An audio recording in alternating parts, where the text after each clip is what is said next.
chosen one, listen carefully. Everything around you has paused for this exact moment. Heaven itself has leaned close, breathing purpose into your spirit.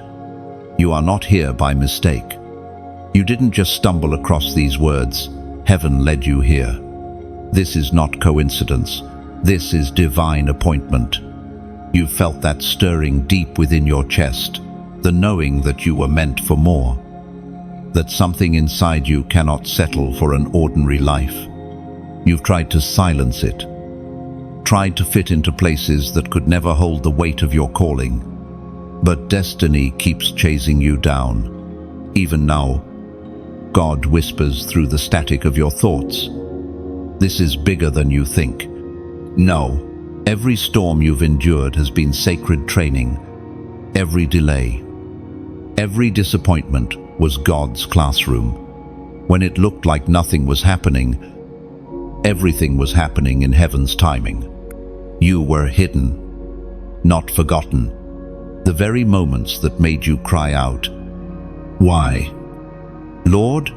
were the same moments he whispered, "Because I'm preparing you." You may not see it yet, but your pain has purpose. The battles you faced were never about what you lost. They were about what was being built within you. Strength, discernment, faith, courage. Heaven has been sculpting you into a vessel that can carry divine weight. Beloved, the Spirit of God is calling you to stillness of heart, not the stillness of defeat, but the stillness of authority. You are not losing control. You are surrendering to divine order. You are stepping into a moment when all of heaven is waiting for your yes. The word of the Lord resounds through time, and we are reminded through the writings of David in the Psalms. Psalm 27, verse 1. The Lord is my light and my salvation. Whom shall I fear? The Lord is my stronghold. Those words are more than comfort. They are a declaration of identity. You are not small. You are not forgotten. You are not powerless. You are the reflection of divine light in human form. Every threat of the enemy crumbles when you remember who walks beside you. Fear has no authority over a soul that knows it is chosen. You've been through seasons that made you question your worth, but heaven saw how you kept showing up. Even when your heart was bleeding, you still tried to love. Even when no one understood you, you kept believing. Even when everything around you seemed to collapse, something inside whispered, "Don't give up." That was God's Spirit sustaining you. Chosen one. You are awakening to the truth that your story has never been about survival. It's been about transformation. You are not just meant to get through, you are meant to overcome, to lead others out of the same darkness that once tried to bury you. There's a reason you didn't fit in where others were comfortable. There's a reason your path has been different. You've been set apart for something that requires endurance and purity of heart. Heaven cannot use diluted vessels. That's why he refined you in fire. This message is heaven's confirmation. You are stepping into a divine unveiling. The things that didn't make sense are about to align. The pieces that felt scattered will soon reveal a clear design. What you thought was the end was merely intermission. God has been behind the curtain, preparing the next act of your life. Do not fear what comes next.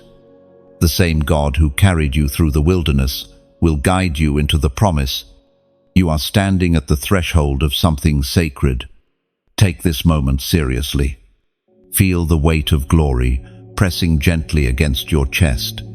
Heaven is not asking for your perfection, only your surrender. And now, if these words have touched your spirit, don't let this moment pass quietly. Respond in faith. Like this message, if it has spoken truth to your heart, Share it so another hidden warrior can awaken. Subscribe to stay connected to what heaven is releasing in this season. And, in the comments below, type 777 as a prophetic act, a declaration that you align with God's perfect plan for your life. That you choose faith over fear, destiny over doubt. You are not who you used to be. You are who heaven says you are. The Lord is your light. You will not bow to fear. You are the chosen one. From the very beginning, before you ever breathed your first breath, heaven already knew your name.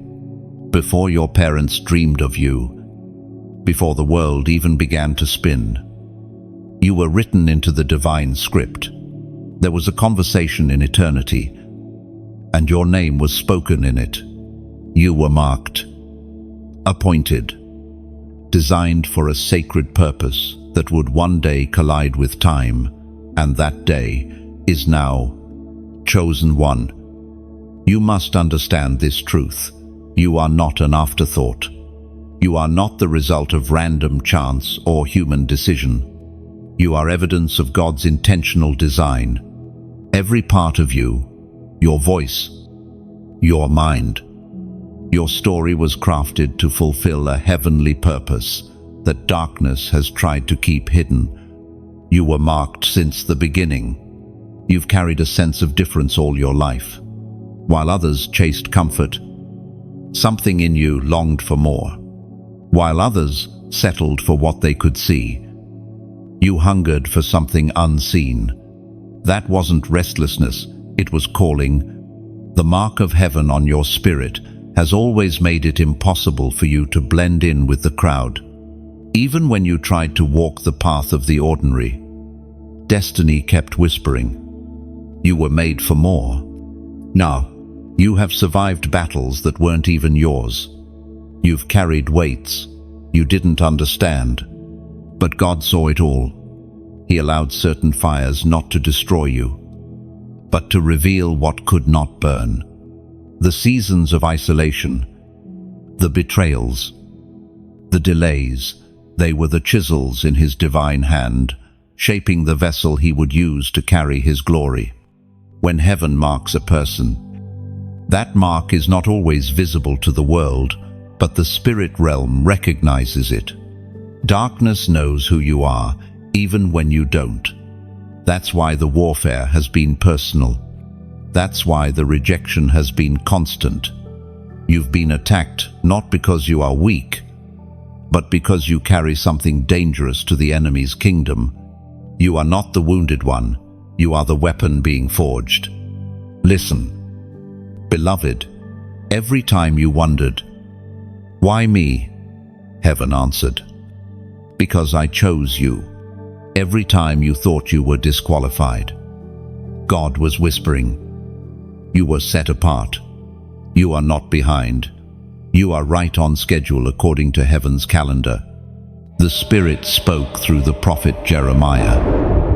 And Jeremiah chapter 1, verse 5 declares, "Before I formed you in the womb, I knew you. Before you were born, I set you apart." Let those words rest deep within you. God did not meet you at your birth.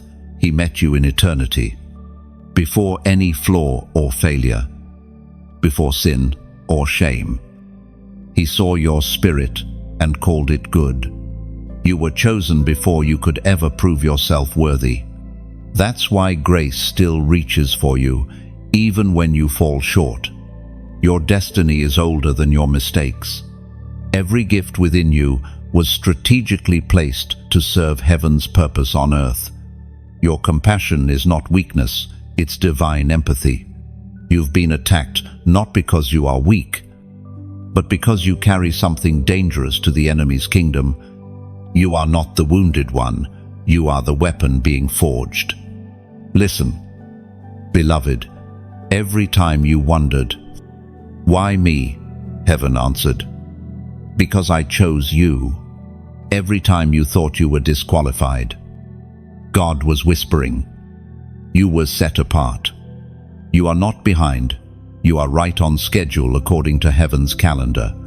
Every misstep has been folded into his master plan. Chosen one. Understand this. You were hidden in plain sight until heaven said, "Now." Nothing could reveal you before your time. The mark on your life required maturity, strength, and humility to carry it well. So, he waited patiently. He allowed you to grow roots in the dark so you wouldn't topple in the light. You may look around and wonder why others seem further ahead. But comparison is the thief of divine timing.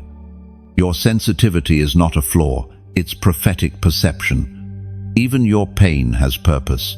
It sharpens your discernment and softens your heart. Heaven wastes nothing.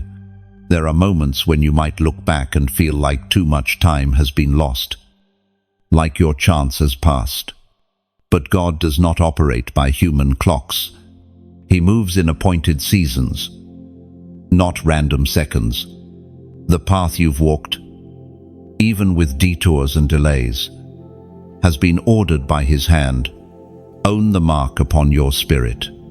You were never supposed to fit in because you were designed to stand out. The same God who knew Jeremiah before birth also knew you. The same God who appointed prophets and kings has already appointed your steps. You are heaven's strategy in human form. Every breath you take is a reminder that hell failed to erase you.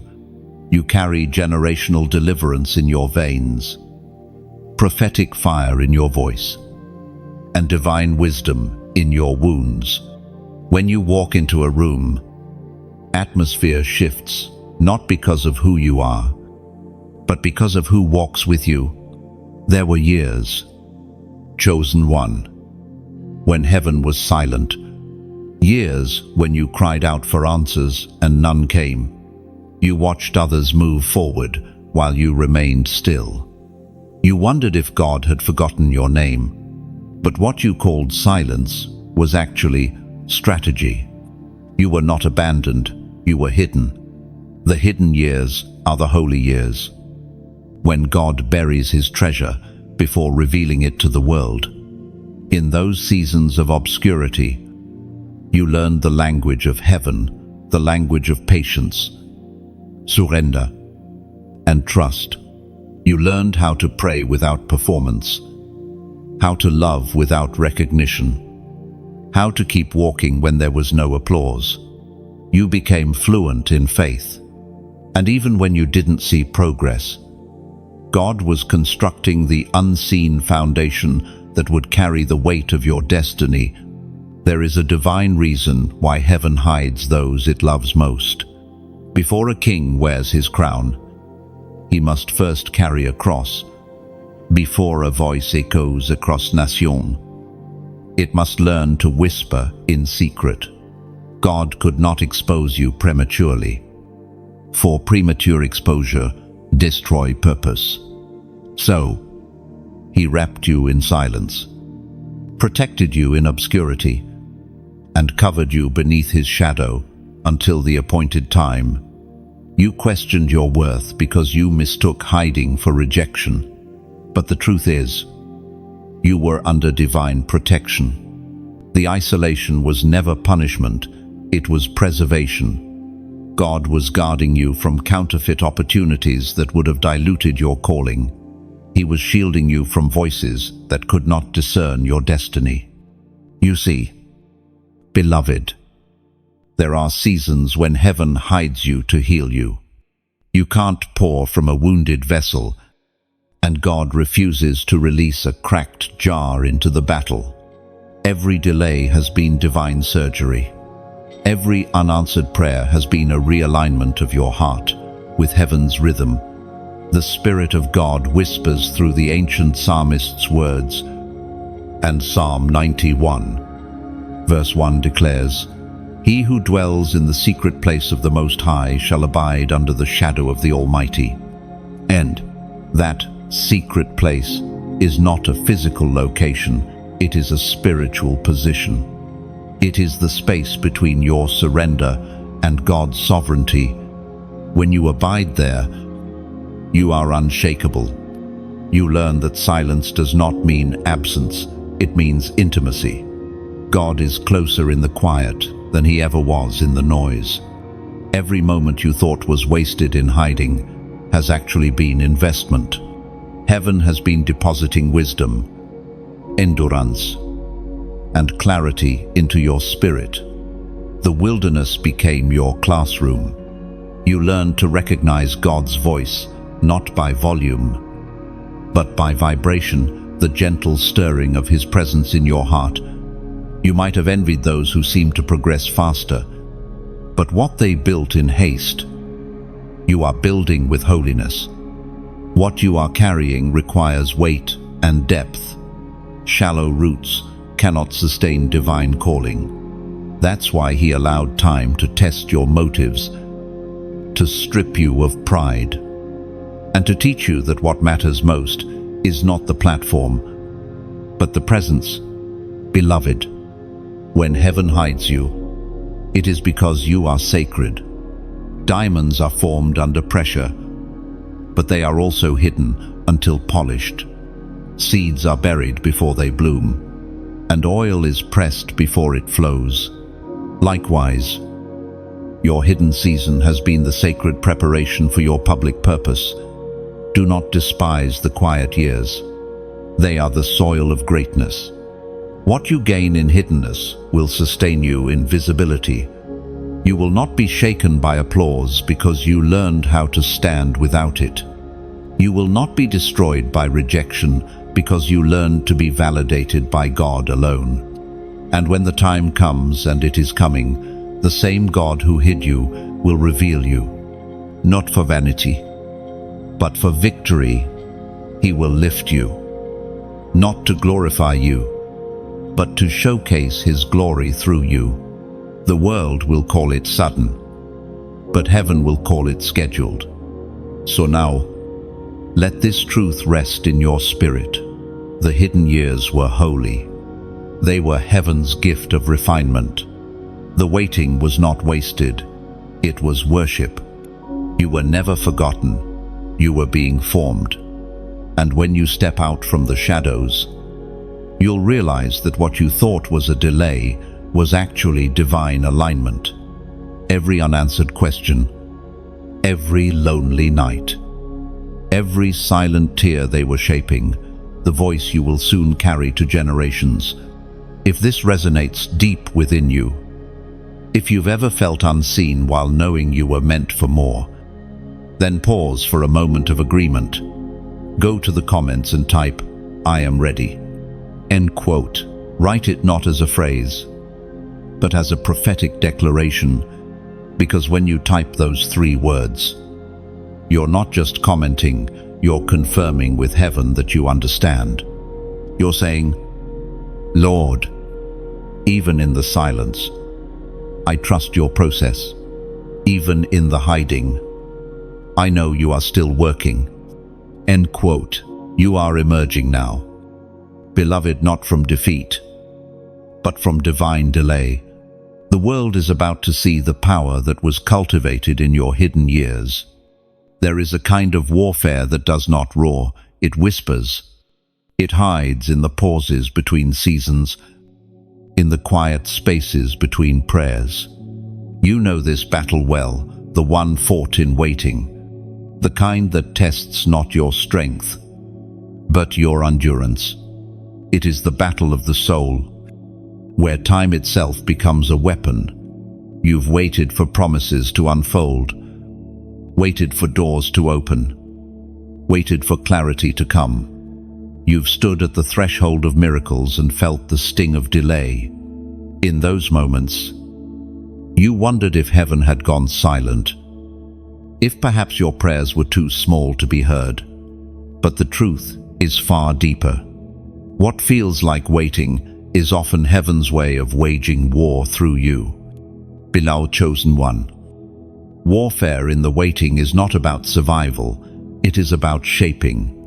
When God calls you, he does not simply give you victory, he makes you become victory.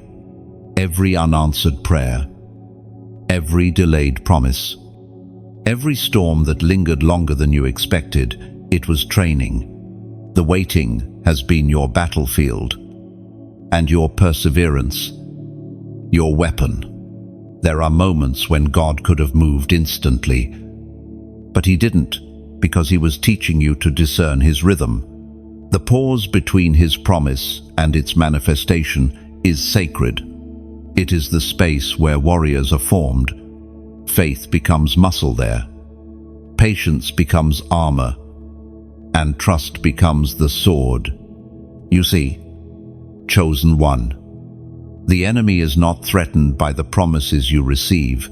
He's threatened by the faith you develop while you wait for them. The adversary knows that a believer who can worship in silence, who can keep walking without seeing, who can keep believing when nothing moves, that believer is unstoppable.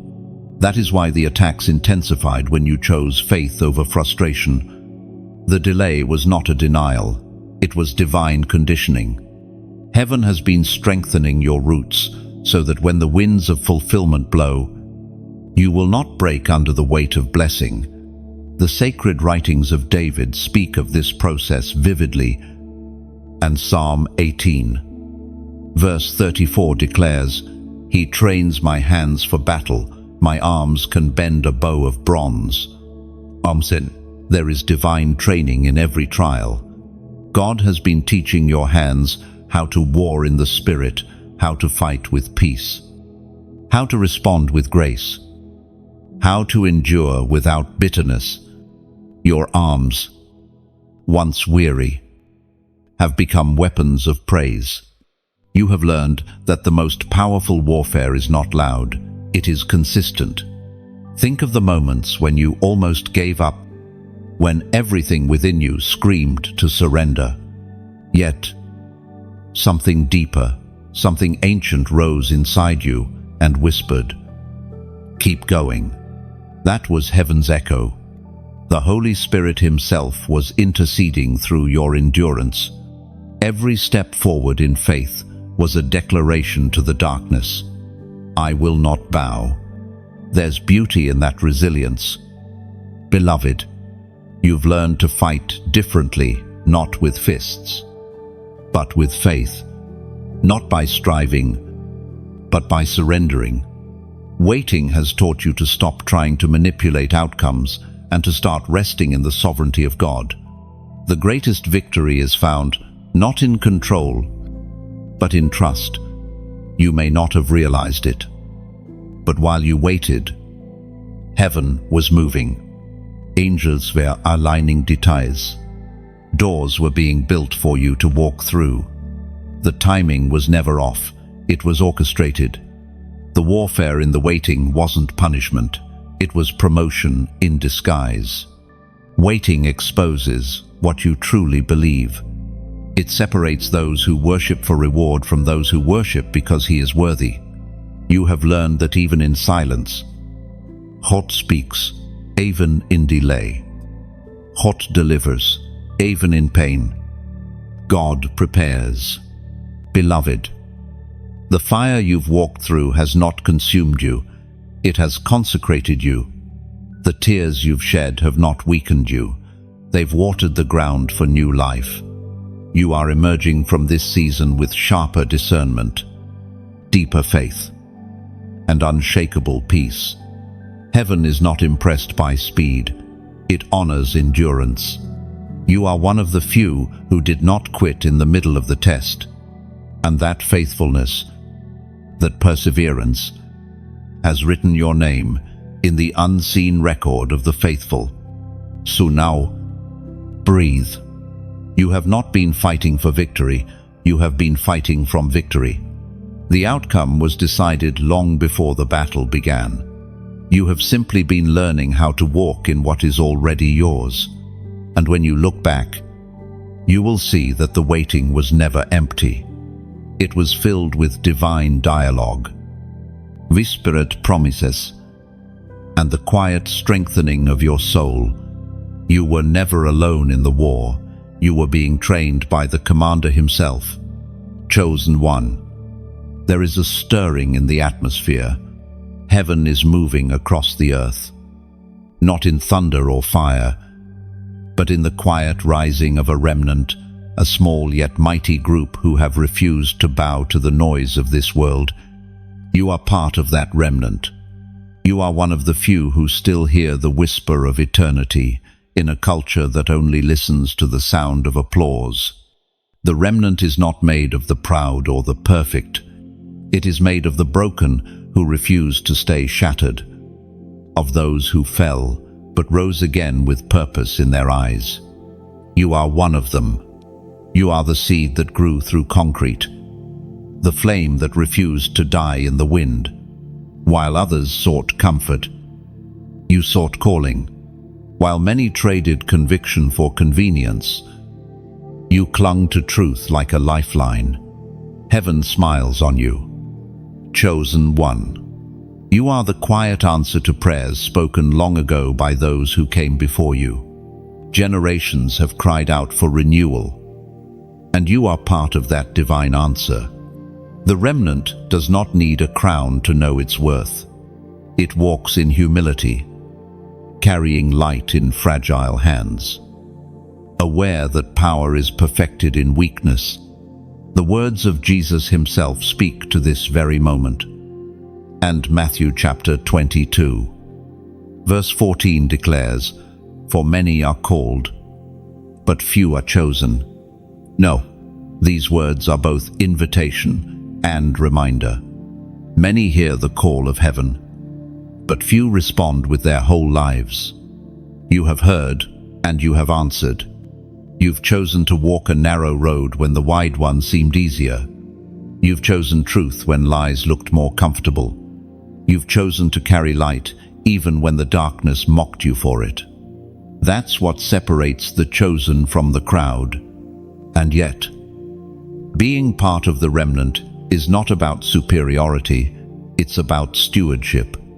You have been entrusted with something holy, something that must be protected, nourished, and shared. The message you carry, the testimony you hold, the fire in your spirit. It is not just for you, it's for those who are still lost in the noise, for those who need to see someone stand firm so they can believe it's possible. Picture yourself as a lighthouse standing on a stormy shore. The waves crash, the wind howls, and still your light cuts through the chaos. Ships you will never meet find safety because you chose to keep shining. That's what your obedience does. It rescues souls without you even realizing it. But lighthouses are not built alone. They stand because many hands work together to lift stone upon stone. Likewise, this mission, the spreading of heaven's message, requires unity. Each act of support, each shared word, each small gesture of generosity becomes a brick in the foundation of light that will outlast us all. If this message has stirred your spirit, let it also move your hands. Like this word, so it reaches more of those still searching. Share it, because your simple act might be the signal someone's soul is waiting for. Subscribe, not just to a channel, but to a calling to walk this journey of revelation together as a family of faith. And if your heart feels led, if you sense the gentle nudge to donate, know this: you are not giving to a person, you are sowing into purpose. Your seed becomes part of the harvest fuel for the light that keeps burning through the storm. Think of it as planting an olive tree. You may not sit under its shade, but generations will. Every offering, no matter the size, is a sacred echo that says, "I believe in what heaven is doing here." Lo, your generosity becomes a ripple that reaches hearts you will never meet. Somewhere, a weary soul will find strength because you decided to keep the flame burning.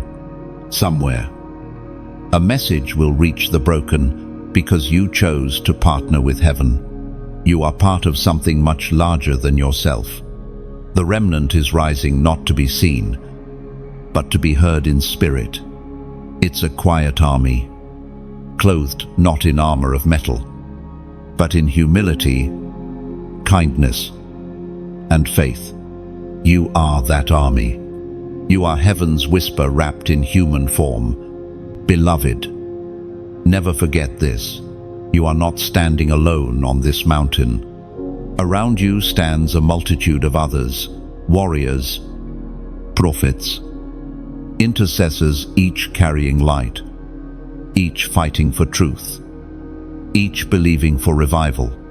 When you share, when you give, when you simply say yes again, you strengthen the whole. You fan the flame of a global awakening. So, lift your eyes.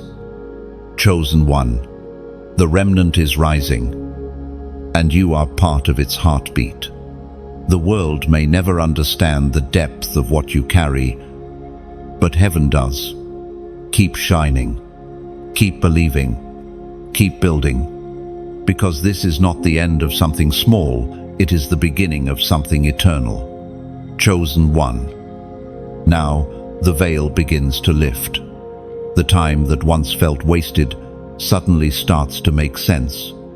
You are stepping into a divine unveiling, an alignment of heaven's clock with your own. Every delay, every detour, every door that refused to open was a part of this sacred synchronization. What you called waiting was heaven's choreography.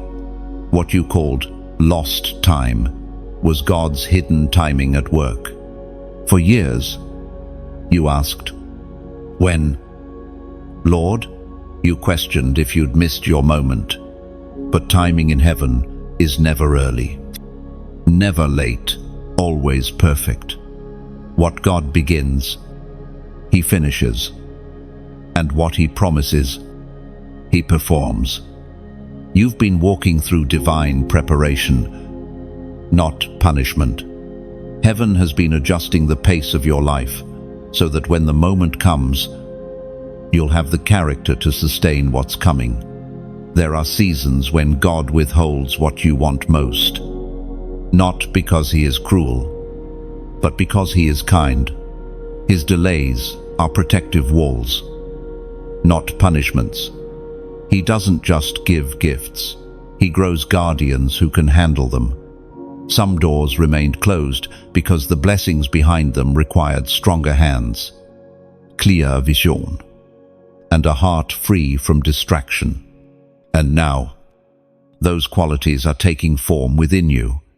You are standing in the transition between not yet and now. Can you feel it? That subtle shifting in the air? That deep awareness that something holy is moving in your direction? Heaven's timing is like the turning of a tide. It happens quietly. Then all at once, as was spoken through the ancient prophet, Habakkuk chapter 2, verse 3 declares, "For the vision is yet for an appointed time, though it tarry. Wait for it will surely come and will not delay." That verse carries a pulse that beats inside your spirit right now. It reminds you that what God has spoken will not die in delay.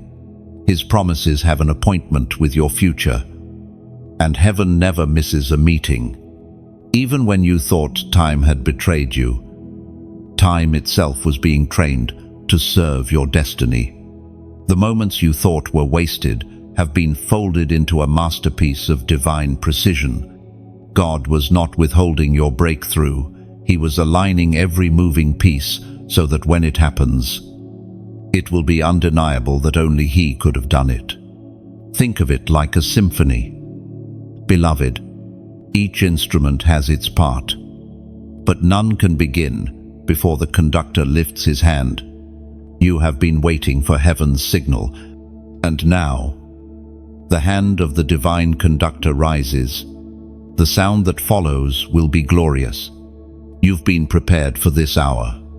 The rejections, the silence, The long nights, they were the metronome of heaven keeping rhythm while your spirit learned patience. Every prayer, every tear, every act of obedience has been a note in a divine melody. And now, the song begins to swell. When heaven's timing arrives, you won't need to chase opportunities, they will recognize you. What once ignored you will seek you. The very doors that refuse to open will begin to swing wide because their hinges respond to divine command, not human effort. Beloved, this is your turning point. But with timing comes responsibility. Can you feel it? That subtle shifting in the air. That deep awareness that something holy is moving in your direction. Heaven's timing is like the turning of a tide. It happens quietly. Then all at once, as was spoken through the ancient prophet, Habakkuk chapter 2, verse 3 declares, "For the vision is yet for an appointed time, though it tarry. Wait for it, for it will surely come and will not delay." That verse carries a pulse that beats inside your spirit right now. Don't resist it. Trust it. You have waited long enough. The season of preparation is giving way to performance. Heaven is speaking. Now, if your spirit feels the confirmation of these words, pause and receive it. Let this truth settle deep within you. Nothing was wasted, and everything is aligning. Then, as an act of prophetic agreement, go to the comments and type 444. Type it as a declaration that you trust heaven's timing, that you are in alignment with divine order, and that what God has promised will no longer tarry. The number 444 represents divine order and the completion of foundation. It is your symbol of agreement that the waiting is over and the unveiling has begun. Breathe deeply. Chosen one. The air feels different because the season has shifted. You are standing on the edge of fulfillment, and heaven is saying, step forward. The appointed time is here. Chosen one. There are moments in history when heaven raises voices rather than armies. You are one of those voices. You were never meant to echo the noise of the world. You were meant to carry the sound of eternity. You are the voice that calls out across barren lands, the whisper that cuts through confusion, the sound of truth in a generation addicted to distraction. There has always been a need for a voice in the wilderness. The wilderness, after all, is not just a place of loneliness. It is the space where clarity is born. It's where false identities burn away and divine messages are forged in silence. Every wilderness you've walked through was shaping your sound. The heartbreaks, the betrayals, the long nights of questioning, they were the furnace that purified your message. When heaven gives someone a voice, it gives them more than words. It gives them weight. You may have wondered why people either love or resist you so fiercely. It's because your voice carries spiritual weight. It awakens what others try to silence. You are not just speaking, you are shifting atmospheres. You've been given a voice that disrupts the plans of darkness, a voice that doesn't blend in, but breaks through. When you speak truth, chains tremble. When you whisper hope, despair loses its grip. When you declare light, shadows scatter. You are the echo of heaven in human form. But that gift has come with cost. To carry heaven's truth, you had to walk through earthly trials. To speak with authority, you had to suffer with authenticity. You can't minister to the broken if you've never been broken yourself. You can't comfort others if you've never known sorrow. Your wounds have become windows through them. Others will see God's light. The prophet Isaiah once recorded words that seem to breathe directly into your spirit today. And Isaiah chapter 40, verse 3 declares, "The voice of one crying in the wilderness, prepare the way of the Lord. Make straight in the desert a highway for our God." End of tin. That is not just ancient poetry, it is prophecy living through you now. You are the modern echo of that call. Your life has been arranged so that your story prepares paths for others to find their way back to truth. You are not merely surviving seasons, you are creating roads through them. Every obstacle you've overcome becomes a landmark for someone else's deliverance. Think about that. The pain you once resented has become a map for someone else's breakthrough. The nights you thought would destroy you have instead turned into guiding stars for those lost in darkness. You are the living evidence that God still speaks, still heals, still restores. This voice you carry, it doesn't belong to platforms or pulpits. It belongs to people. It belongs to the quiet corners where the hopeless dwell, to the streets where no one listens, to the souls scrolling through life, looking for meaning. Your presence alone is a message. Even your silence carries a weight that unsettles the plans of the enemy. But carrying a prophetic voice also means carrying solitude. Not everyone will understand your passion. Some will call it intensity, others will call it stubbornness. Yet heaven calls it obedience. Voices of truth often walk alone, not because they are unloved, but because they are preserved. You are being preserved for purity so that what you speak remains untainted by pride or compromise. So when you feel misunderstood, remember this: every messenger has known isolation. Every prophet has wrestled with loneliness. But it is in those lonely places that heaven whispers secrets too sacred for the crowd. What feels like silence is actually invitation to draw closer, to listen deeper, to become one with the message you're meant to release. You may not always see the impact of your words, but heaven does. Every time you speak truth with love, eternity records it. Every act of courage, every moment you choose righteousness over recognition, adds to the weight of your anointing. And when your voice shakes the atmosphere, remember, it is not your own strength. It is heaven breathing through you. You are the instrument, and the Spirit is the song. You are the vessel, and the word is the fire. So keep speaking, even when you tremble. Keep declaring light, even when darkness mocks. Keep loving boldly, even when the world calls it weakness. Your words are arrows of light. Your life is a sermon written by grace.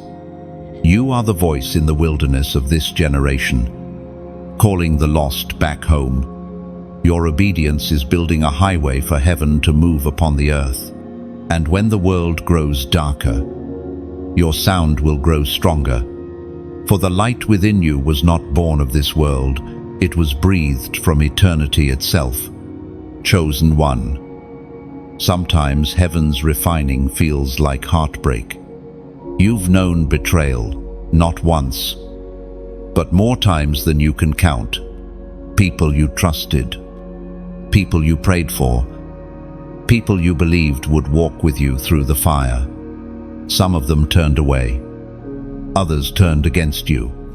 You were left wondering, how could they?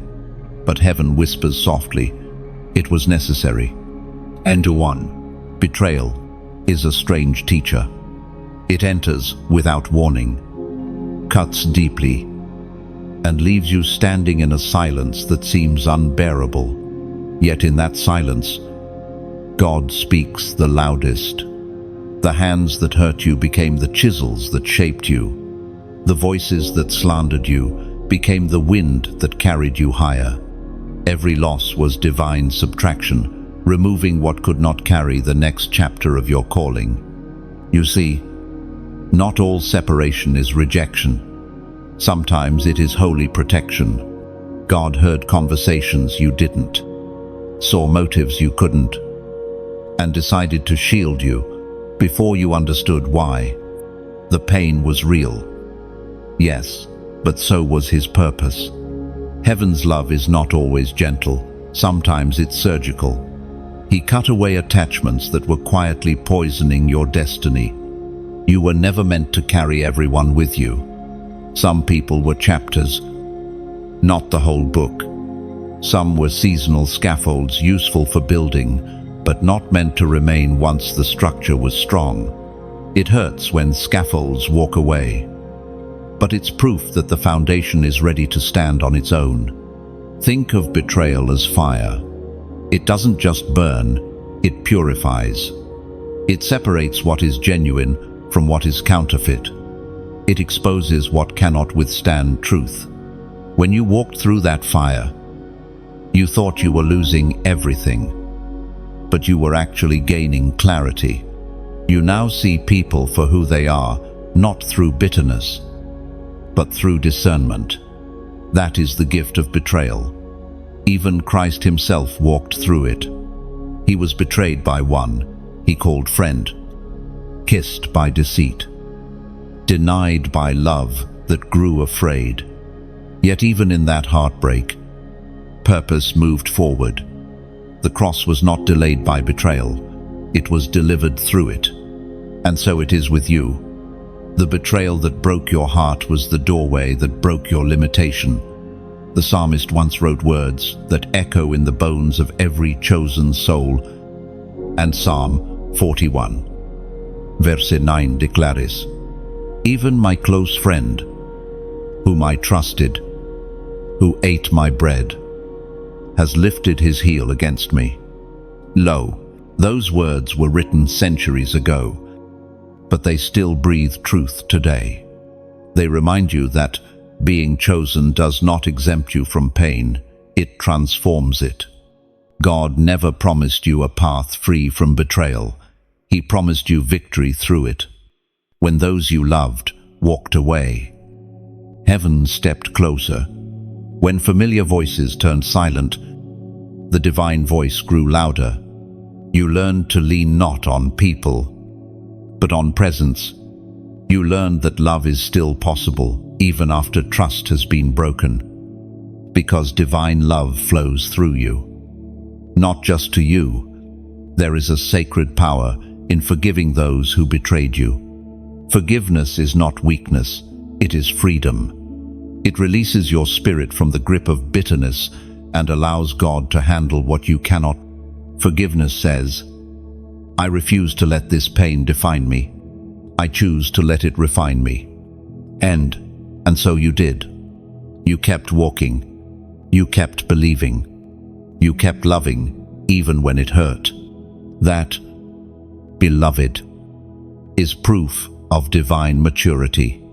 Anyone can love when it's easy, but it takes a chosen one to love through fire. Now, on the other side of that heartbreak, you see differently. You recognize that every closed door was protection. Every betrayal was purification. Every wound was wisdom waiting to bloom. You no longer resent those moments. You revere them. They were the holy filter that separated your destiny from distraction. When you remember those who hurt you, you no longer feel rage, you feel release. Because now you understand. They were never your enemies, they were your educators. They revealed what needed healing and helped uncover what was hidden inside you. Without them, you might still be carrying things that could not coexist with the next season of your calling. Beloved, heaven's justice is not delayed, it is divine. You don't need to prove your worth to those who doubted you. Your endurance has already done that. You don't need to chase explanations. You only need to continue walking in obedience.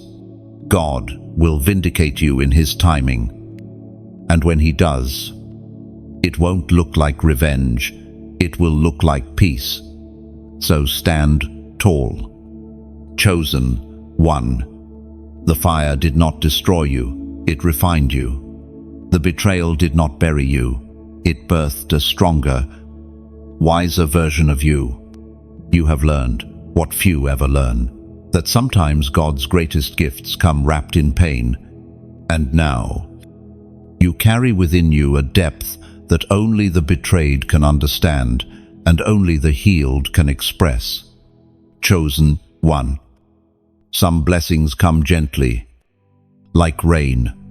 Others come only after crushing, like oil from the olive. The anointing you carry did not come cheaply. It was pressed out of pain. Every moment you thought would break you was actually the hand of heaven extracting something sacred. You've been through pressure that others couldn't survive. Yet, here you are still standing, still believing, still burning with light. When you cried in secret, heaven collected every tear. When you felt forgotten, God was refining the fragrance of your faith.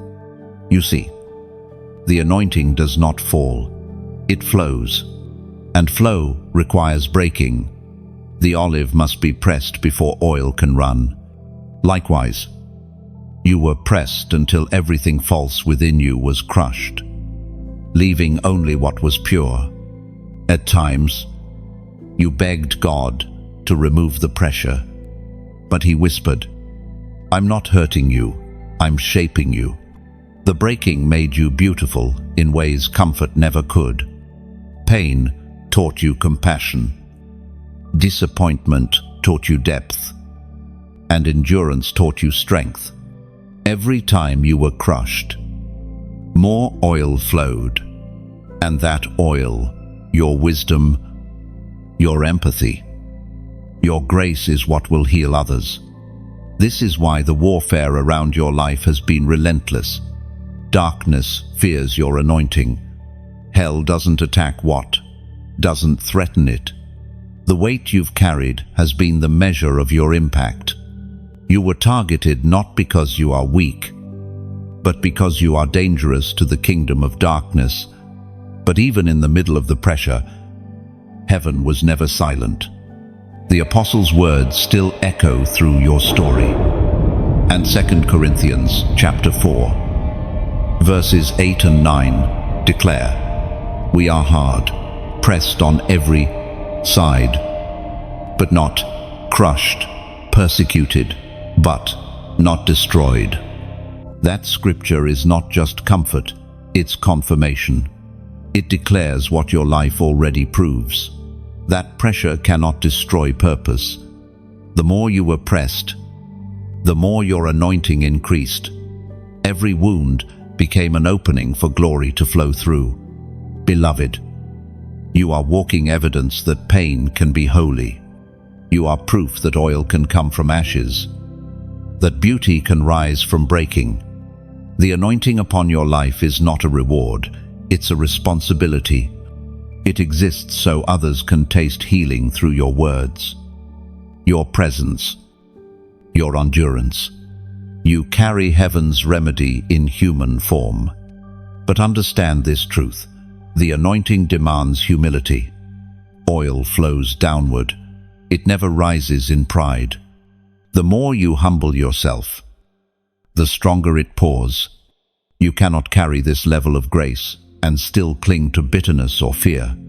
Forgiveness keeps the oil pure. Gratitude keeps it flowing. There will be moments when the weight of your calling feels too heavy to bear. But remember, the oil itself is your strength. What was once a source of pain now sustains you. The same crushing that once broke your heart now empowers your hands. Every tear that fell has watered a harvest you will soon see. Beloved, you are entering a season of overflow. The pressing has ended, the pouring begins. Doors will open, not because you chased them, but because heaven recognizes your oil. People will be drawn to your presence without knowing why. It will not be your words that move them, but the fragrance of what you've endured. You will walk into rooms and shift atmospheres, not by striving, but simply by being. This is what heaven does with the crushed. It crowns them with glory. The oil of your life carries healing for those still in the press. When you speak, hearts will break open, not from pain, but from release. You have become a vessel of divine compassion, and the world needs what flows from you. So, when the enemy whispers, "You've lost too much," remember, you didn't lose. You transformed. When he says, "You're too broken," remind him that broken vessels leak oil the best. The cracks in your life have become channels for grace. Take a moment. Beloved, feel the peace that follows pressure, the strength that follows surrender. You are no longer in the crushing, you are in the pouring, and the world is thirsty for what you carry. If this word resonates deep within your spirit, pause and respond in faith. Go to the comments and type, "Let it flow." Write it as a decree, not a sentence. Because when you type, "Let it flow," you are not merely agreeing with words, you are inviting heaven to release through you everything that was produced in the press. You are declaring that your pain will no longer sit idle. It will become purpose in motion. Your story is not about survival anymore, it's about overflow. You have become the vessel, the channel, the river through which heaven's oil flows freely. Chosen one. There comes a point when the hidden things of darkness can no longer remain concealed. Light has a way of demanding to be seen, and truth has a voice that cannot stay silent. You are stepping into that moment now, the season when God exposes what has been hidden and reveals what has been shaping your journey behind the veil. It has felt at times like chaos surrounded you, like unseen resistance pressed from every side. You faced battles you could not name, confusion that seemed to rise out of nowhere.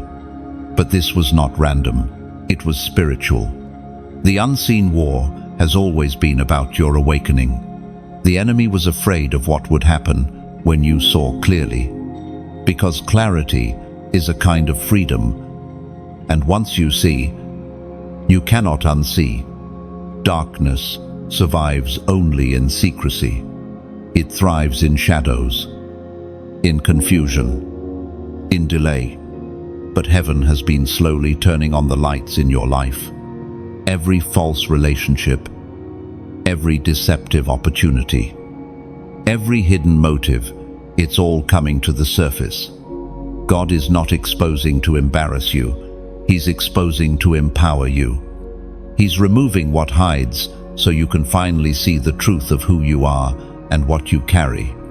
Think of your journey like dawn breaking after a long night. For hours, everything was veiled in darkness. You could only guess where you were. Stumbling, uncertain, but now the light rises, and suddenly the landscape of your life becomes clear. The valleys you feared were traps were actually pathways. The mountains that seemed impossible were actually altars. Nothing was wasted. Everything was leading you here. The Gospel of Luke captures this divine unveiling perfectly. And Luke, chapter 8, verse 17 declares, "For nothing is hidden that will not be disclosed, nor anything concealed brought into the open." This truth is both sobering and freeing. It means that no weapon formed against you can remain hidden.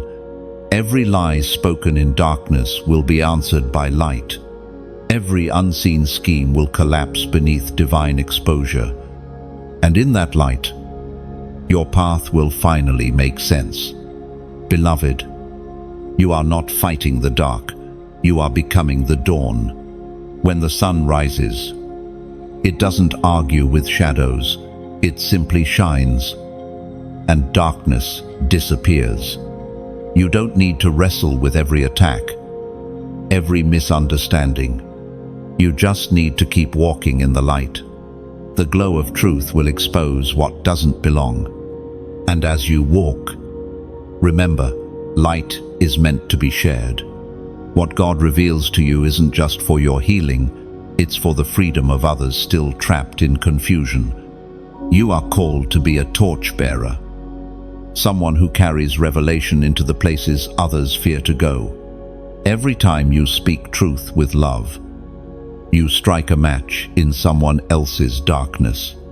That is why this message, this movement of awakening, matters so deeply.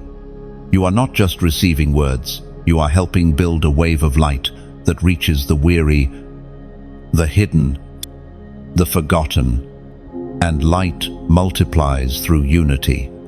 So, if this word illuminates something inside you, let it also move through you.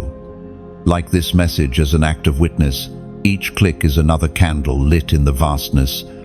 Share it with someone still walking through their midnight. You never know who might find their dawn because of your courage to spread light. Subscribe to stay connected, not to a channel, but to a current of revelation that flows from heaven's heart to yours. Each message is another spark of clarity, another reminder that you are not alone in this awakening. And for those who feel a stirring deeper still, who sense a call to help this light reach further, if you feel led, donate, not out of obligation, but out of overflow. Think of it like planting lanterns along the path for others to find their way home. Every seed you sow becomes light for another soul, lost in shadow. Your giving becomes illumination, an echo of hope carried through time. You're not funding a voice, you're fueling a vision. You're saying, "Let there be light," and heaven hears it. You're joining a mission that transcends distance and time, ensuring that the light that reached you will reach others. Beloved, never underestimate the power of a single act of kindness. One share, one gift, one word of encouragement can become the spark that starts a wildfire of awakening. You are not a spectator in this story, you are a carrier of it. The darkness once feared you would discover this truth. You were never fighting for light, you were born from it. So shine, unashamed and unwavering. Let your life be the sunrise that reminds the world no night lasts forever. And as you continue walking this path of revelation, remember, every act of generosity, every moment of faith, every whisper of obedience adds another beam of light to a world desperate to see again. Keep shining, keep believing, keep giving, and watch how the dawn spreads through you. Chosen one, every era of your journey has been preparation for a divine exchange, a moment when heaven entrusts to you what others once carried but could not complete.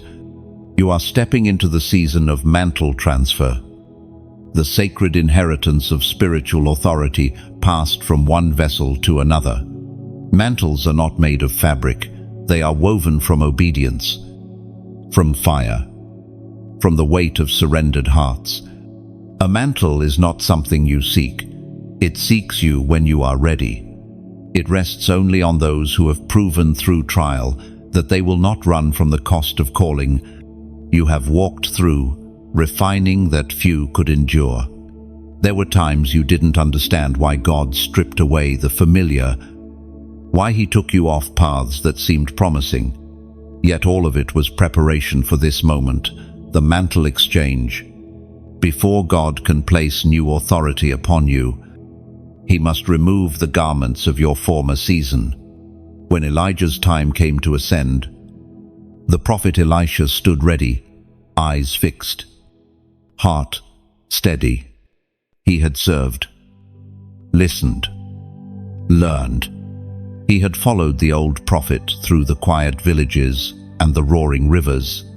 Then came the moment of fire, the chariot rising, the mantle falling. Elisha did not beg for it, he caught it.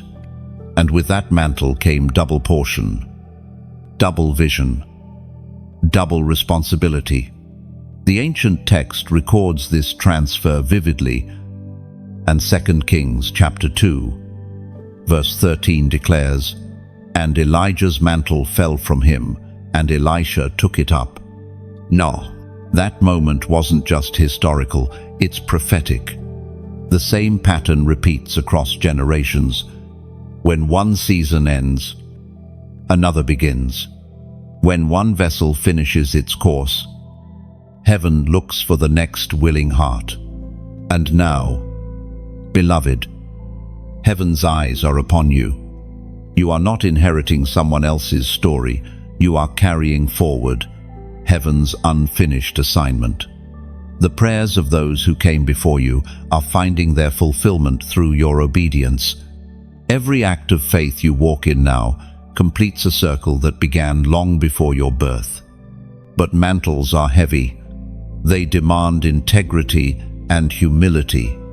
They don't magnify you, they magnify God through you. The weight of a mantle is not meant to crush, but to anchor. It keeps your feet steady when recognition tempts you to rise too high. It reminds you that power is not possession, it is partnership. This transfer of divine responsibility does not come with applause, it comes with silence. Just as Elisha tore his old garments before picking up Elijah's mantle, you too must release what no longer fits. Old mindsets, small thinking, and fear of judgment cannot travel with you into this next level of authority. The old garments of limitation must fall before the new mantle rests. You may feel the stirring already, the sense that something larger than yourself is descending upon you. It feels like both weight and wind, burden and blessing. That is how divine authority always feels. It humbles as it empowers. And as the mantle settles, so does purpose. You will find yourself speaking words you did not prepare, walking paths you did not plan, and touching lives you did not intend to reach. The mantle guides as much as it graces. It carries the wisdom of those who wore it before you, and the anointing needed for the generation you serve now. Understand this: every mantle demands motion. You are not called to wear it for appearance, but to move in it to pray, to build, to declare, to restore. The authority now resting upon you is an active force, a living flame. Use it wisely, gently, faithfully. There will be moments when you feel unworthy of it.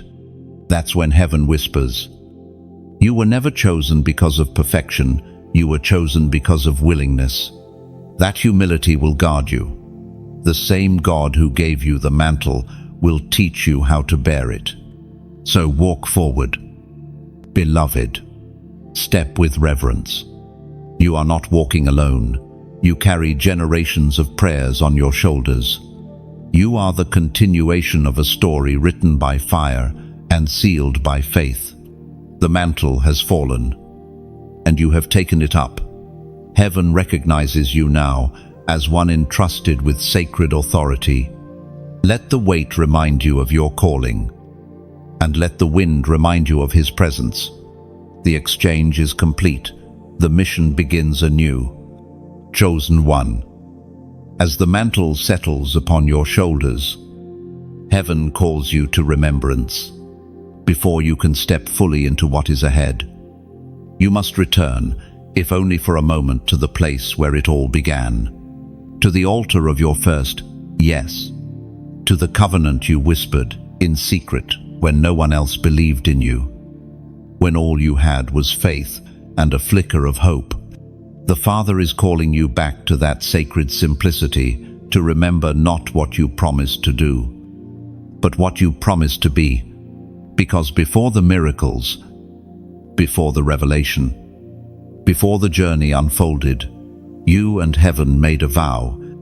You said, "Use me," and heaven heard it. That vow still stands. There are moments in every chosen one's journey when God revisits the covenant, not to condemn, but to renew. He doesn't want your perfection, he wants your remembrance.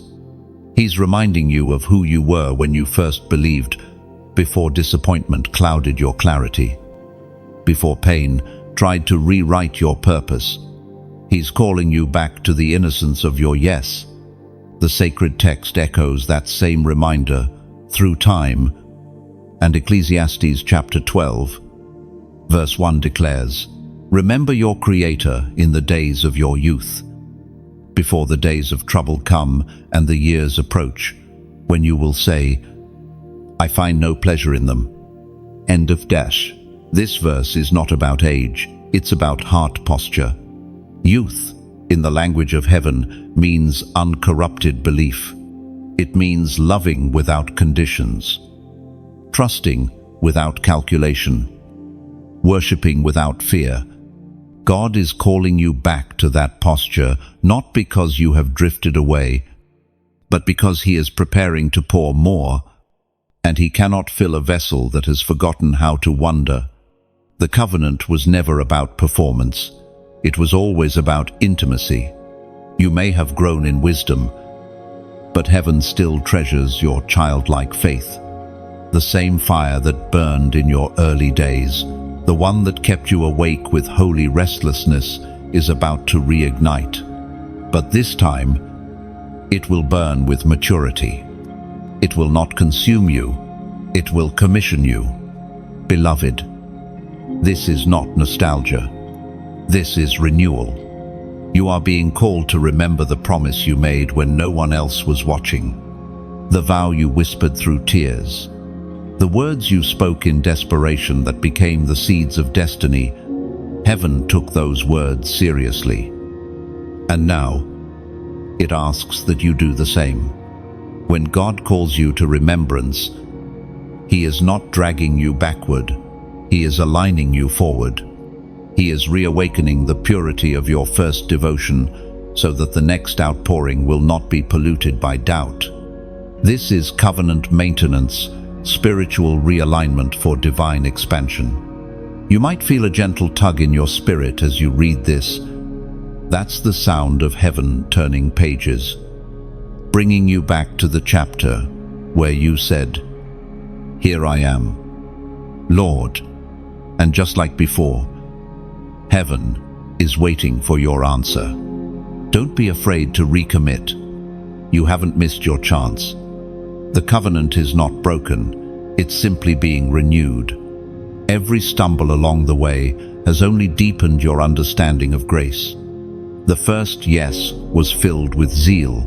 This one will be filled with wisdom. The first was emotional. This one is eternal. God is not asking you to start over. He's asking you to start again. There is a difference. Starting over means erasing what was. Starting again means building upon what remains. And what remains in you is faith, a faith that has been tested but not extinguished. The renewal of covenant is sacred. Heaven moves differently when someone remembers. Angels respond to renewed devotion.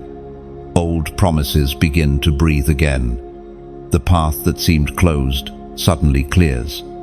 This is what happens when remembrance meets revelation, when your old vow meets God's fresh wind. So, as this word finds you, pause for a moment, close your eyes, and return in spirit to that secret place, the moment of your first yes. Feel the presence that once wrapped around you, then it's here again now. And when you're ready to say it once more, not just with lips, but with your life, go to the comments and type 555. Type it as a prophetic symbol of grace, multiplied, covenant renewed, alignment restored. The number 555 represents divine transition, heaven's signal that the old season has ended and a new one is unfolding in purity and power. When you write it, let it mean this: I remember, I recommit, I'm ready. Because the covenant still stands. And so do you. The God who began this work in you has not changed his mind. He's simply calling you back to remember what he already promised, to remind you that every yes still matters. Chosen one. Storms are not proof of abandonment, they are proof of assignment. The greater your calling, the greater the winds that test it. You have felt those winds, the kind that shake your plans, strip away comfort, and expose your foundations. Yet, through it all, you still stand. The fact that you are here means the storm failed. Storms have a way of revealing what cannot be destroyed. When the rains fell, you discovered that faith is not a fragile thing. It does not dissolve under pressure. It deepens. It becomes quiet, solid, anchored. The winds did not destroy you. They clarified you. You no longer rely on shallow roots. You've found your footing in something eternal. At first, it may have felt as if the waves were too strong, the noise too loud. You prayed for calm. But heaven sometimes answers by strengthening your spine instead of silencing the storm. That's because God never promised a life without conflict. He promised victory through it. You were not built for avoidance. You were built for endurance. There were moments when you felt surrounded by chaos, unsure if you would make it through. Yet even then, a strange peace whispered beneath the panic. You didn't understand it at the time, but that was grace steady, unseen, holding you upright when everything else failed.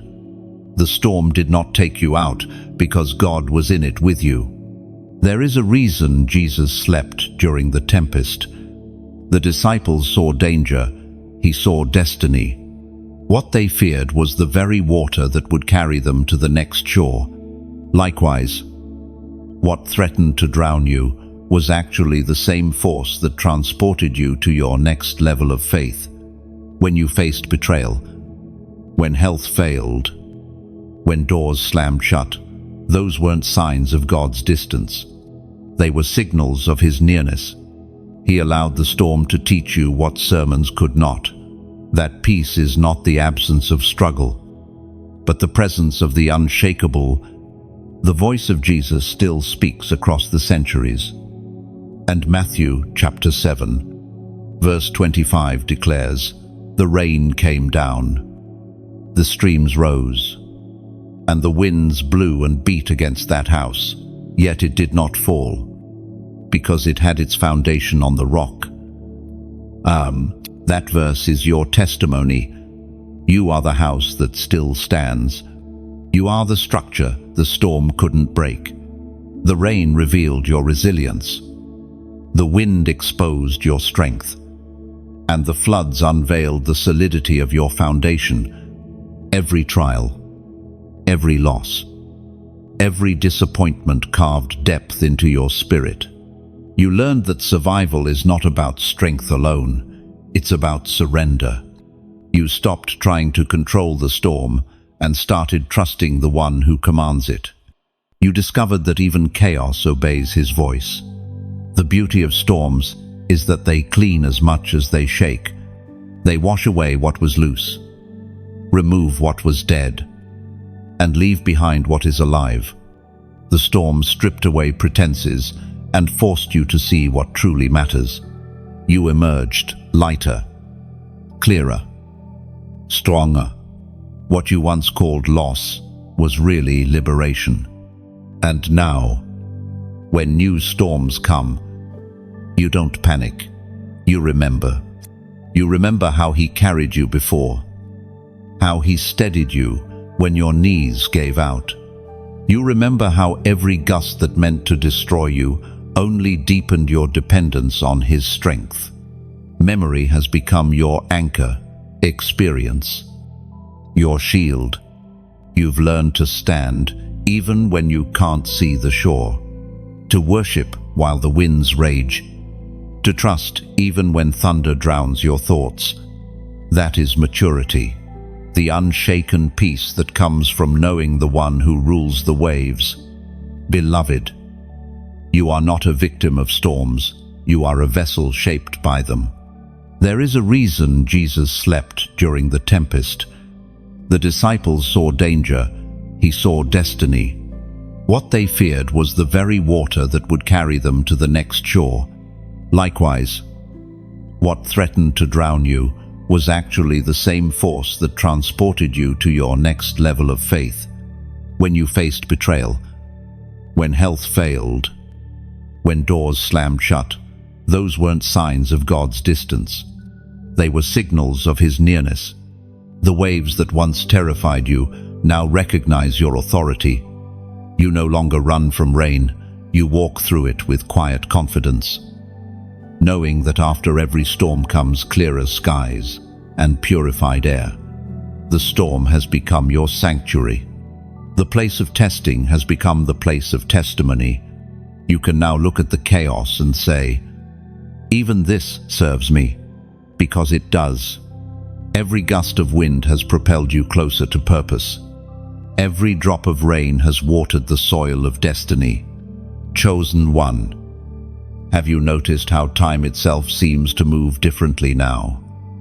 The days feel shorter, the seasons more intense, the shifts more sudden. This is not imagination, it is acceleration. You have stepped into what heaven calls prophetic speed, a divine fast forward where what once took years can unfold in moments. You are living in the rhythm of divine quickening. Acceleration is not chaos, it is precision. God is not rushing, he is redeeming time. Every moment you thought was wasted, every delay that once frustrated you, is now being folded into a rapid unfolding of purpose. It is as though heaven has pressed its hand upon the wheel of your life and whispered, "Now, you can feel it, doors opening without effort. Opportunities finding you instead of you chasing them. There is a holy momentum surrounding you, and it is not random. Heaven is rewarding endurance.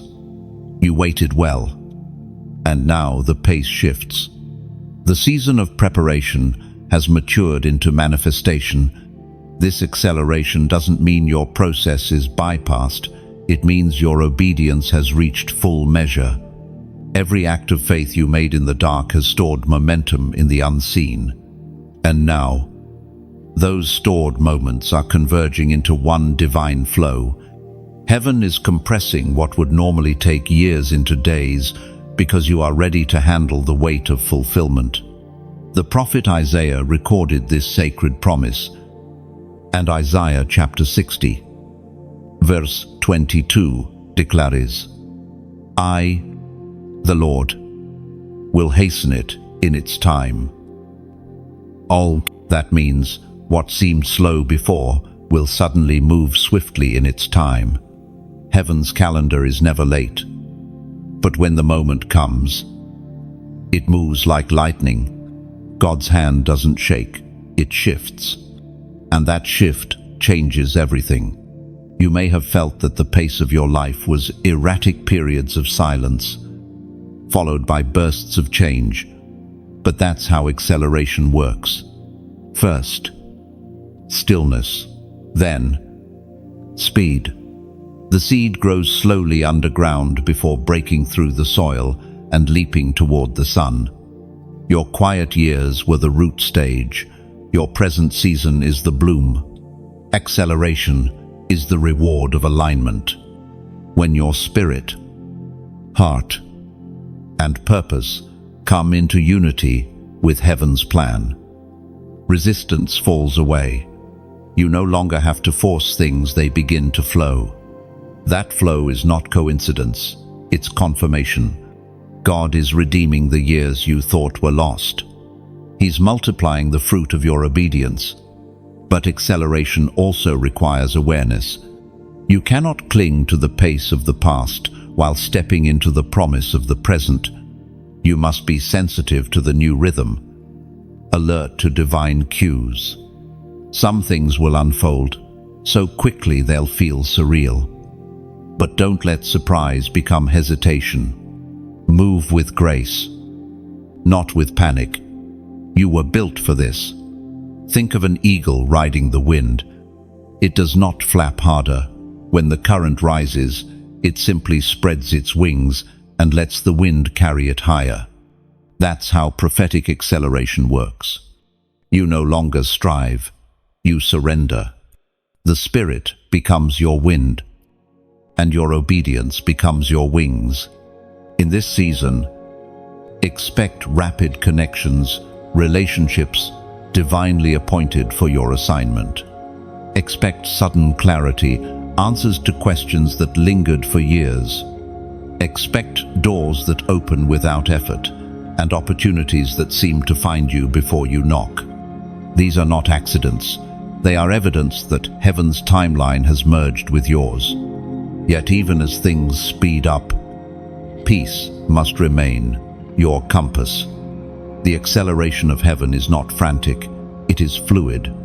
You will sense movement without madness, momentum without exhaustion. God's pace never burns out his people, it refines their focus.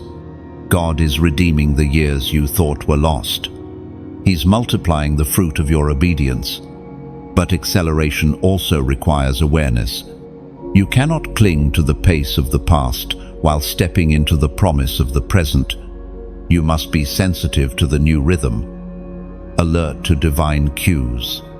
Some things will unfold so quickly they'll feel surreal. But don't let surprise become hesitation. Move with grace, not with panic. You were built for this. Think of an eagle riding the wind. The winds of divine timing are carrying you exactly where you're meant to go. This is prophetic acceleration, not driven by ambition, but by alignment. You have become a vessel moving at the speed of purpose. The time that once mocked you now serves you. The waiting that once wearied you now works for you. Heaven has said now, and nothing can delay what has already begun. Chosen one. Look around, something holy is happening across the earth. Quietly, beneath the noise of nations and the confusion of culture, a movement is forming. It's not born from fame or force, it's born from fire. A remnant is awakening. Hearts long asleep are stirring again. Souls are remembering their origin. You are not just part of it, you are the pulse of it. This is the kingdom awakening. It does not announce itself with thunder, but with transformation. It begins inside the unseen spaces of ordinary people who dare to say yes again. The world won't understand it, because the kingdom moves differently. While others chase recognition, you are called to restoration. While the world builds towers of pride, you are building altars of presence.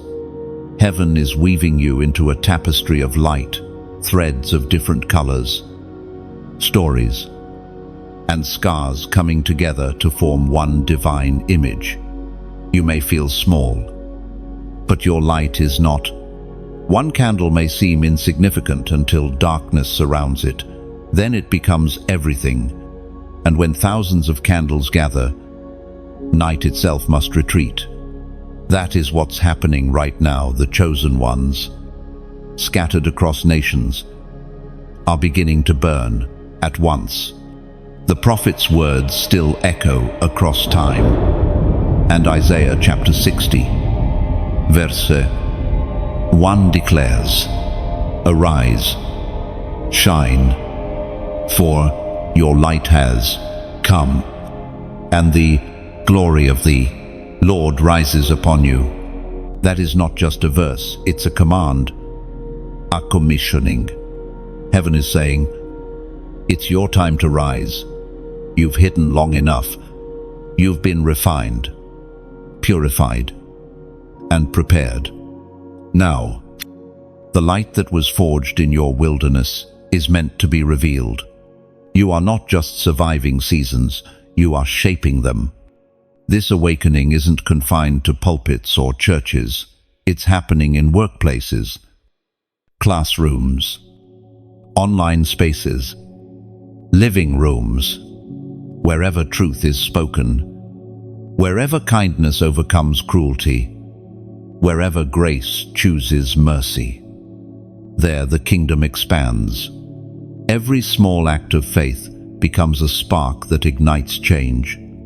Every time you forgive instead of retaliate, you build the kingdom. Every word of encouragement, every prayer whispered in private, it all matters.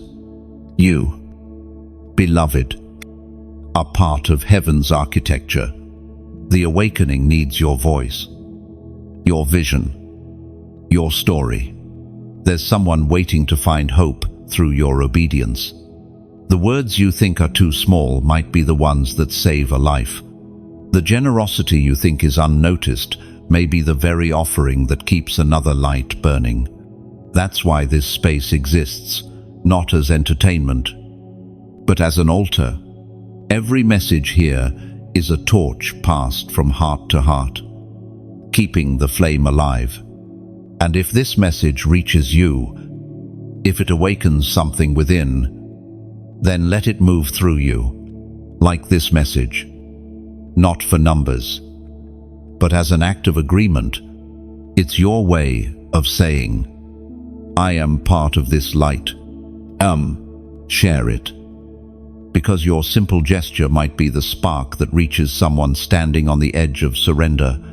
You never know what soul is scrolling in silence, praying for a sign that heaven still sees them. Your share could be their answer. Subscribe, not out of habit, but out of hunger to stay connected to a current of divine truth that keeps your faith alive in a world trying to drain it. God is not asking you to start over, He's asking you to start again. There is a difference. Starting over means erasing what was. Starting again means building upon what remains. And what remains in you is faith, a faith that has been tested but not extinguished. The renewal of covenant is sacred. Heaven moves differently when someone remembers. Angels respond to renewed devotion. Old promises begin to breathe again. The path that seemed closed suddenly clears. This is how kingdoms are built, not through power, but through participation, not through grand gestures, but through faithful ones. You don't have to change the whole world, you just have to light your corner of it. And after you've done that, pause and comment your reflections below. Tell your story. Testify of what God is doing in you. Someone will read your words and realize they're not alone. Your testimony may become the key that unlocks another's courage. Beloved, the awakening is not coming, it's already here. You are walking proof of it. You are the light that darkness could not extinguish, the seed that storms could not bury. Rise, shine, build, speak, give, love, because through you, heaven is revealing its glory to a weary world. Chosen one, there are seasons when the soul walks through fire, and yet the fire does not consume, it crowns. You have been through flames that others would have fled, trials that scorched away everything temporary until only truth remained. The heat was real, but so was the hand that held you in it. You did not burn, you were transformed. The refining fire of heaven is not punishment, it is purification. God allows flames not to destroy you, but to reveal you. Gold cannot prove its worth until it passes through fire, and neither can faith. The hotter the fire, the purer the gold. You have walked through furnaces that would have melted the unprepared, and yet you came out glowing, your heart softer, your spirit stronger, your vision clearer. At first, it felt cruel. You wondered why prayers went unanswered, why the same doors kept closing, why the heat only increased. You pleaded for escape, but heaven remained silent. What you didn't realize was that the silence was sacred. God was not ignoring you. He was working in you. Fire doesn't talk, it transforms. Every flame that touched you carried purpose. The betrayal, the rejection, the isolation, they were the fire's tools, each removing what could not endure. The next level of your calling. You were not left in the furnace by accident. You were left there until the reflection of the refiner could be seen in you. And when that reflection appeared, when the old fear burned away, when the counterfeit identities turned to ash, when your surrender became complete, then the door of the furnace opened, and you stepped out different, not bitter, not broken, but crowned. The prophet Zechariah captured this mystery in ancient words. And Zechariah chapter 13, verse 9 declares, I will bring, the third part, through the fire, refine and test them.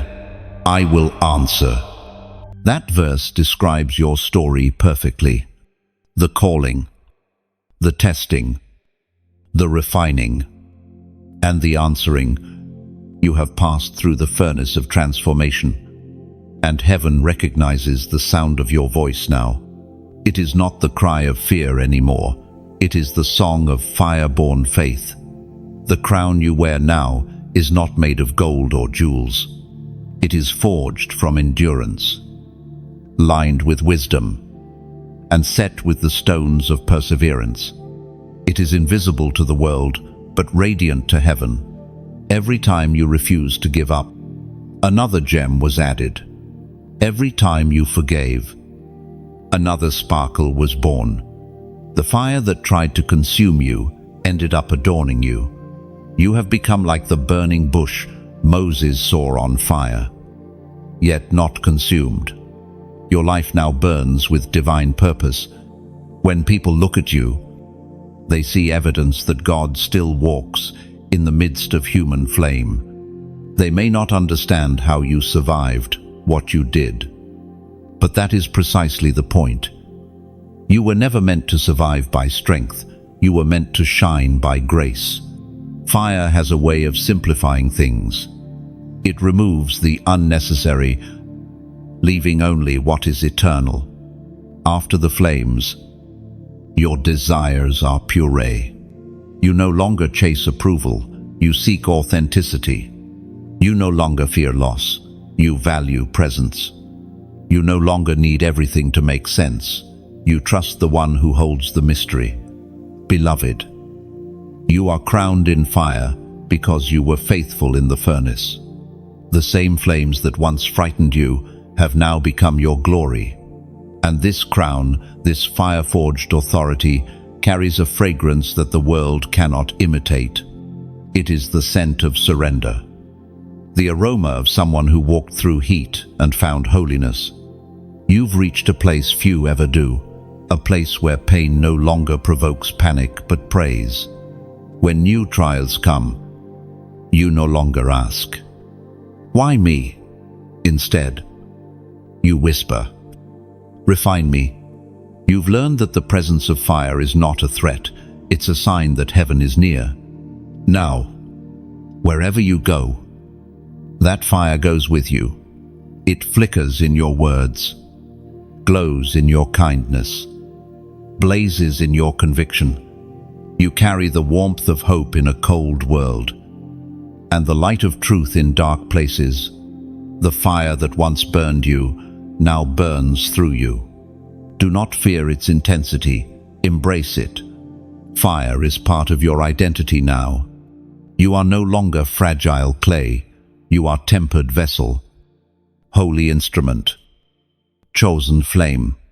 You've become living proof that the human soul, when surrendered to God, can become indestructible. So walk with confidence. Beloved, you have been crowned not with ease, but with endurance. You wear not the mark of suffering, but the glow of glory. The fire has done its work, and now you shine, chosen one. There comes a moment when every hidden purpose finally unfolds, when all the threads that seem tangled begin to weave into a single, breathtaking design. You are standing in that moment now. The veil is lifting, and you are seeing clearly what all of this has been for. Every wilderness, every whisper, every wound has led here to the revelation of your purpose. Purpose is not found in noise, it is discovered in stillness. It is not something you chase, it is something that awakens within you when you realize that even your pain was prophetic. You were never wandering aimlessly, you were being positioned. Every closed door was direction. Every heartbreak was redirection. Every unanswered prayer was divine preservation. You may not have understood it at the time, but heaven was writing meaning into every moment. When you were broken, God was planting empathy. When you were delayed, He was deepening patience. When you were rejected, He was refining discernment. Now, all those fragments converge into clarity. You can finally see how nothing was wasted. Purpose has never been about prestige. It's about partnership. God doesn't need your perfection. He desires your participation. The reason your process was so intense is because your purpose is generational. What flows from your obedience will ripple far beyond your lifetime. Your choices now will become someone else's freedom later. This realization changes everything. You stop asking, "Why me?" and start asking, "Who for?" Because destiny is never self-centered. Every gift you carry is designed to serve, to heal, to guide. You are a conduit, not a container. Heaven pours through you so others can drink. The anointing on your life is not a trophy, it's a tool. The Apostle Paul once spoke of this divine orchestration, and Romans chapter 8, verse 28 declares, "And we know that in all things God works for the good of those who love Him, who have been called according to His purpose." That single verse is the melody behind your entire story. It means that nothing was wasted, not one tear, not one delay, not one failure. God has taken the broken pieces and arranged them into beauty. The enemy meant it for harm, but heaven rewrote it for glory. Think of your life as a mosaic. Up close, the pieces looked jagged, random, even painful. But step back now, and you can see the design. The dark tiles give contrast to the light. The shattered edges reflect brilliance.